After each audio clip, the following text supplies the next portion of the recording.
This is Tony Holler, and this is the first episode of TFC 2020 Highlights.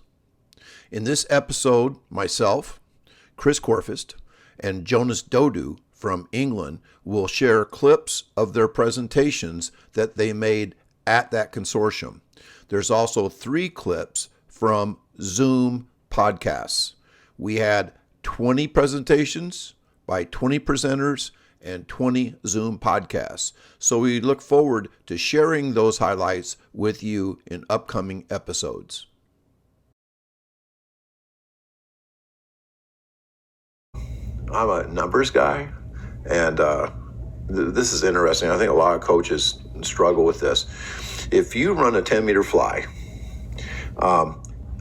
we get a lot of criticism. Like, if you're doing 10-meter fly, you really don't know anything. You know, you got to go at least 30 and blah, blah, blah. And I think it's all bullshit.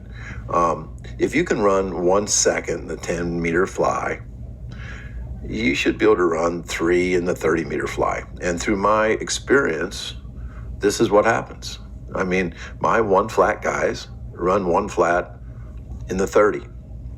And that's 22.37 miles per hour, by the way.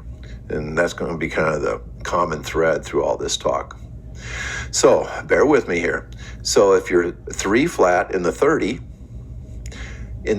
meter block start, you're not going to be 3 flat because you're starting in the starting blocks.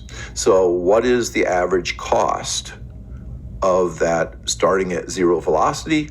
It's approximately 1 second, give or take a tenth. So starting in the starting blocks will cost you 1 second above what you would run a fly time for that same distance. So if you can run a 10 flat in the 100-meter fly, once again, that's still 22.37 miles per hour, then it would be predicted that you would run 11 flat in the 100 meters. Once again, starting from velocity 0 will cost you about 1 second above what you would run that fly in. People are always asking me this stuff, like, hey, if they can run 20 miles an hour, how fast can they run the 200? And I think, with this information, you can kind of figure it out. The same guy, this 22.37 mile per hour guy, will probably run a 200-meter fly. You say, well, when do you ever do that? Oh, in the 4x2. The 4x2 is a 200-meter fly. So my 22 flat guys typically run 21. So the cost of the greater distance, like doubling, if you run 200 meters, it's a little bit hard to keep that speed up that whole way. So the cost is about 1 second. Now, it's interesting. It's actually less than 1 second for faster guys. And the reason why that's the case is because faster guys are more elastic. There's less of a cost to the running. There's more efficiency. So once again, the faster you are, the more endurance that creates. Now for slow guys, they really have a hard time keeping their speed high because they're not as efficient. They're not as elastic. There's more of a cost to their sprinting. So once again, you want to be as fast as you can be. So if you are a 22.37 mile per hour fly person, you should be able to run 22 flat in the 200. Now getting into the 4x1, that if you can get 4 guys who all run average time, not their only, don't say, oh, well, I have a guy that averages about 106, but one day with a lot of wind, he ran 1 flat. No, that's not what I'm counting. I'm talking about truly guys that can run 10 meters in 1 second. That's 22.37 miles per hour. So if you had 4 guys who are identical, your first guy should be able to run 11 flat. That's 10 seconds plus 1 for the blocks. And then your other 3 guys with perfect handoffs, I know it's asking a lot, should be able to run 10 flat, 10 flat, 10 flat. So if you had 4 guys, legit 22.37 in miles per hour, the time that you're shooting for is 41 flat. Perfect handoffs, perfect day, all that stuff. And finally, I just had fun here looking at my 2018 team. And my 4 guys went 22-1, 22-8, 21-5, and 24-1. So I did the math, and we were actually capable, with perfection, of running 4.70. Our actual time was 41.29, which at the time was a state record. Now it's interesting, Marcel, since he could run a .93 in the 10-meter fly, that means he's capable of running a 9.3 100-meter fly or relay split. That's exactly what he ran in that video that I showed you earlier. He ran a 9.3. And this is fun too. I'm sure there could be a lot of discussion with this, but in my calculations, a 24-mile-an-hour guy is going to run in the vicinity, plus or minus 0.06, of 4.35. Marcellus ran 4.35 at the Region Combine in St. Louis last year. That's on turf, laser, all that stuff. And he was a 24.2, I guess, mile per hour guy in practice. So the cost of the start is actually a little bit, let's just say this, that the real fast guys have less cost in their start. And once again, the faster you are, the better you are at accelerating. So you want to be as fast as you can be. But to ever think that somebody who runs 20 miles per hour in a 10-meter fly with good coaching could probably run a 4.4? Never, never, never, never. That miles per hour is the key performance indicator in the 40. So when you say that you're a max speed coach, you are not turning your back on acceleration. When you say you're a max speed coach, that's a tide that lifts all boats. Here's a good one from Tom. What's the biggest principle of speed you two disagree on? If there is one, could you explain each of your sides? Would love to hear it. They want us to fight. Yeah, and Tom's that way. I'm kidding. Tom's a really good guy. I don't think, in terms of sprint training, guys. What's that? I don't think you lift as much as we do. Well, the lifting is so weird because when I was in Harrisburg, I ran the weight room, and we lifted probably more than any track team I know. But we all have to grow where we're planted, and our weight room at Plainfield North is our football team's place. It's not like I can take my track team in and lift them, 50 guys, because the football team's in there, you know what I mean? So basically, 60% of my sprinters lift hard, and the other guys, the only strength they get is from our X Factor stuff. And I think that's grossly underrated. The things that you can do outside of the weight room to get stronger. Yeah. They're all exercises, like you said. I think part of where we get to this point is the logistics of coaching. Like at HF, for some reason, the girls have track meets every Friday, and we practice Monday, Wednesday, Friday. So Friday, we've got to find something to do in the weight room because we don't have the track. Right. So those kinds of things, I think, really affect how much you lift. Yeah. The logistics of what you've got going on. Like here at my house, when it snows, we can't go out and run. So I got to do stuff in the basement. And I think if you're going to lift, triphasic training is still king. Still king. And I think you got to read the whole book because a lot of people just get stuck on that first 6 or 8 week cycle. They don't go through and finish out the whole thing. It's really brilliant what Cal has done. And I think if you watch his thing coming up next week, you'll see what he calls his finishing cycle, which he and I are actually, we're working on 2 books right now. One is called The Middle-Aged Athlete, for all middle-aged people, because you shouldn't keep doing the same stuff you do when you're 20. And middle school athlete, how do you train a middle school athlete? And actually the finishing stuff that he does is perfect for your middle school, 5th, 6th, 7th, 8th graders, prepubescent athletes. Even early onset of puberty as well. But we've always got lots of books that we want to write, and we never get around to it. So we'll see how that goes.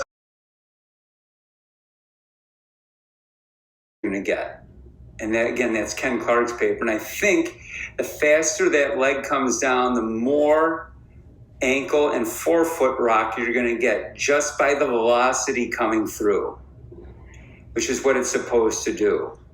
Which is why I think in some slower people, you're not going to see so much ankle rocker because there's no velocity coming through. Marshall loves this drill. This is his favorite drill. And then I'm going to make it long. So instead of pulling through, again, look at the split that Marshall has here. I've got a band around his foot rather than his thigh, and he's going to pull through. Now we're rocking out to Led Zeppelin.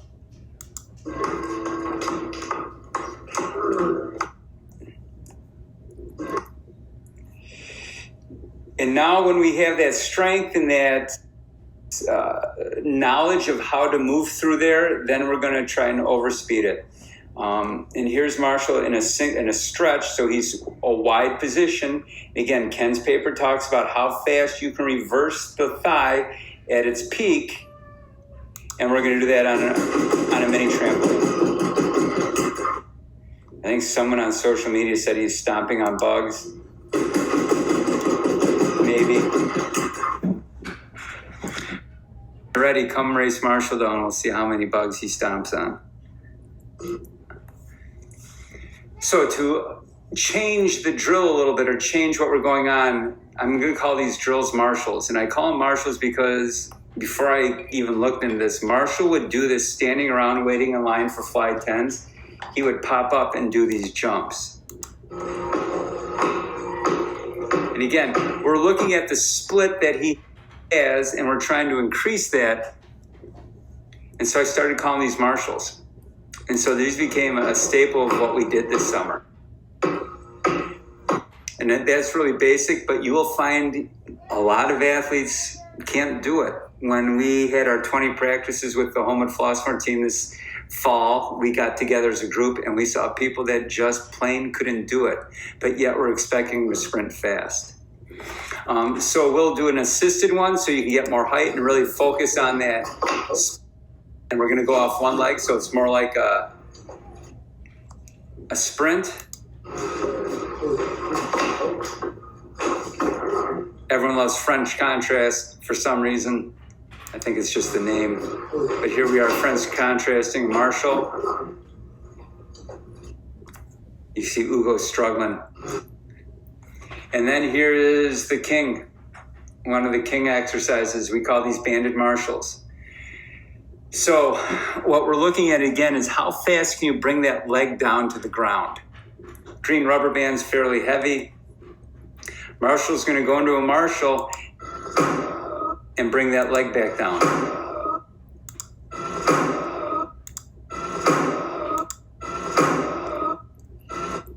And then we're going to weight it down. So you can see we have on our Lila Exogen sleeves with weights on them. So now you've got to go through that angular velocity with even more force because there's an 500 grams.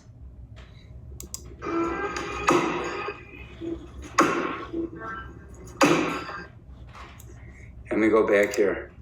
You know how Louis Simmons had a pit bull in his room? There's one of my cats. That's Captain. The dogs aren't allowed in the basement, but so Captain comes and hangs out downstairs because.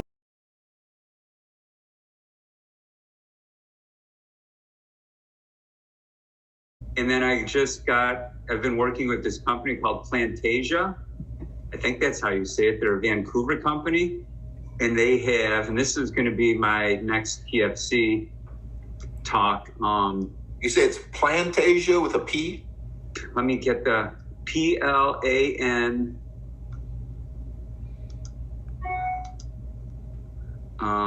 It's Fantasia. ANTIGA. Okay. Because like Fantasia would probably take you to a porn site. Yeah. And what it is, it's a insert into the foot that has all of these receptors. and it measures every step and where that pressure is. And so I'm working with them to get some of my guys fitted out. And then we're going to use that data to come up with actual drills that mimic the same force that you get when you sprint. And nobody has ever done that before. Wow. Yeah, because, I mean, everybody's always known that what it takes to be fast. It's the rapid force whipping into the ground at the perfect angle. Right. But where it's all up for grabs is what are the ways that you get better at that? Right. And so I think what this will do is it will not only replicate force signatures, but directional signatures as well. And that's what I'm hoping it will do. So we're going to see if a kid that runs 10.5, what happens in that foot compared to what does the drill look like? And can we replicate drills that not only have the same force signature, but directional signature? And that will make drills for the feet or any drill that much more, but makes sense because now we have the actual data to back it up, which means I may have to shit can half my drills, you know, if they're foot drills and they're not mimicking or close to mimicking that, I don't know if I would stay with it.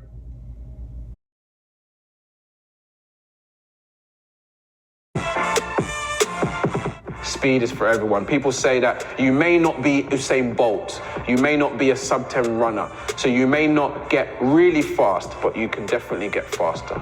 Every single person can get faster. We've worked with masters athletes, we've worked with referees, football players, rugby players, defenders, forwards, a large population of people that people assume cannot get faster, who assume that they should have been born and with the genetics, and don't assume that you just need to earn the right.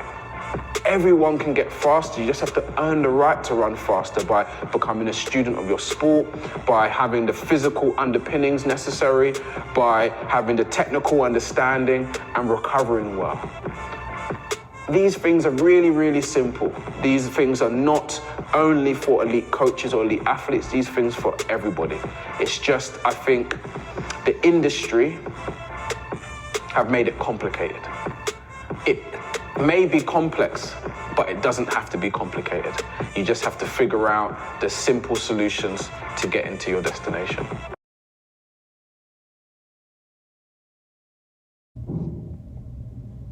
So, my biggest myth with regards to sprint training for team sports, there's a couple, isn't there? So, ones that spring to mind are that track and field sprint mechanics don't have any place in the pursuit of game speed for team sport athletes, that they have no relevance or limited transfer.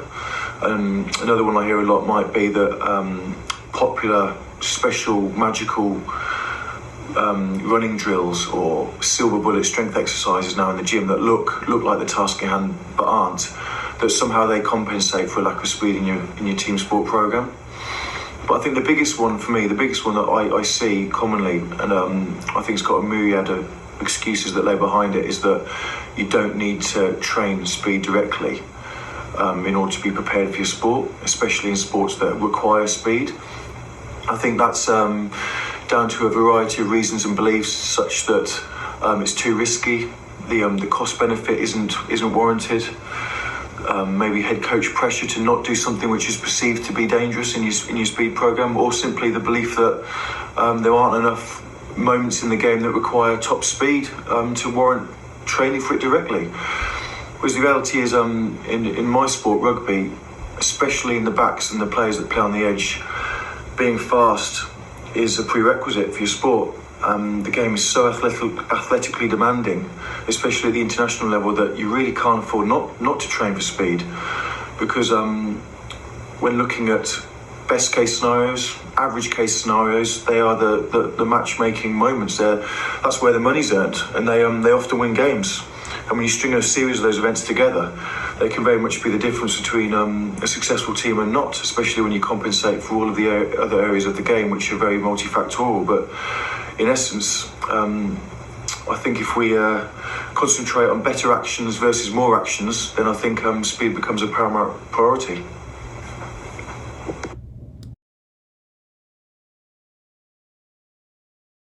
Always confused at what routine, history,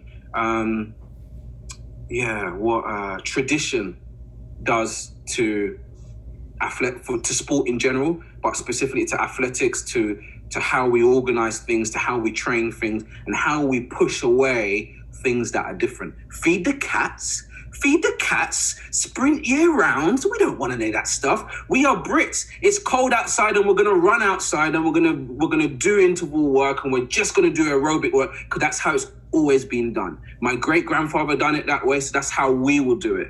And it's just like, how fast your great-grandfather? It doesn't matter. What matters is that we do it that way. And it's just like, whoa. And I've been fighting that since the beginning, and it makes me tired. And my wife laughs at it all the time. And it's just part and parcel of our sport. So it's almost like swallow it or do something different. So now that we got you riled up, what are some of the problems in the S&C world? Some of the problems in the major problem is a bottom-up approach to developing KPIs, to deciding on what's important, to deciding on benchmarks. It's a bottom-up approach. You say, oh, when I find the fastest athletes in the world, I'm going to make them squat, and look, they can squat this, or they can do these weights, or these are the end measurements that they can do. And so correlation means causation. So it means that in order to get as fast as this individual, we must be able to do the things they can currently do. And it's a wrong way around. It's absolutely wrong way around. So that's one problem, is that is a bottom-up approach to setting your KPIs.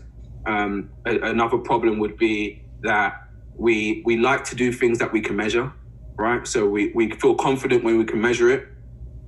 We feel confident when we can see it. So we use Binary as an app. People use Dartfish. People just use Coach's Eye, whatever it is. But what you can see is that people that are intimidated by movement, coaching movement strategies,